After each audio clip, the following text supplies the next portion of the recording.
Bike യാത്രികനെ ഇടിച്ച് നിർത്താതെ പോയ സംഭവത്തിൽ ഒടുവിൽ കാറും പ്രതിയും പിടിയിൽ. കൂട്ടിലങ്ങാടി മെരുവിൻ കുന്നിൽ കഴിഞ്ഞ വർഷമാണ് ബൈക്ക് യാത്രികനെ ഇടിച്ച് കാർ നിർത്താതെ പോയിരുന്നത്.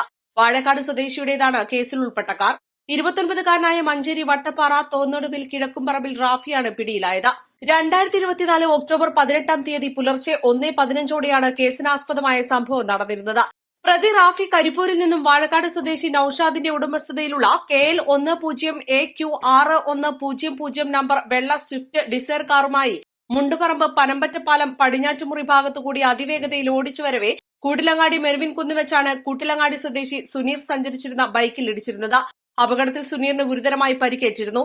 എന്നാൽ കാർ ഓടിച്ചിരുന്ന പ്രതി വാഹനം നിർത്താതെ പുഴയോരം റോഡ് കൂട്ടിലങ്ങാടി മക്കരപ്പറമ്പ് വഴി കടന്നുകളയുകയായിരുന്നു. അതുവഴി വന്ന നാട്ടുകാരനാണ് ഗുരുതരമായി പരിക്കേറ്റ് കിടന്നിരുന്ന സുനീറിനെ ആശുപത്രിയിൽ എത്തിച്ചത്.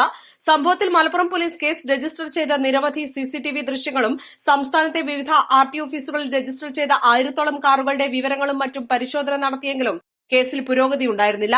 തുടർന്ന് ജില്ലാ പോലീസ് മേധാവി, ജില്ലാ ക്രൈം റെക്കോർഡ്സ് ബ്യൂറോ ഡിവൈഎസ്പിയുടെ നേതൃത്വത്തിൽ രൂപീകരിച്ച പ്രത്യേക അന്വേഷണ സംഘത്തെ കേസ് ഏൽപ്പിച്ചു. തുടർന്ന് ഫോൺ കോൾ വിവരങ്ങളും സോഷ്യൽ മീഡിയ അക്കൌണ്ടുകളും മറ്റും ശേഖരിച്ച് നടത്തിയ ശാസ്ത്രീയമായ അന്വേഷണത്തിലൂടെയാണ് കേസിലെ പ്രതിയെയും ഇടിച്ച കാറും കണ്ടെത്താനായത്. വാഴക്കാട് നിന്നാണ് കേസിൽ ഉൾപ്പെട്ട കാർ കസ്റ്റഡിയിലെടുത്തത്. മലപ്പുറം ജില്ലാ പോലീസ് മേധാവി R വിശ്വനാഥിന്റെ നിർദ്ദേശപ്രകാരം മലപ്പുറം ജില്ലാ crime records bureau DYSP Saju K Abraham, SIമാരായ K Jayarajan, AK Sajeev, special squad അംഗങ്ങളായ P വിജയൻ, NM അബ്ദുള്ള ബാബു എന്നിവരടങ്ങിയ സംഘമാണ് അന്വേഷണം നടത്തി പ്രതിയെ പിടികൂടിയത്. East Live, Malappuram.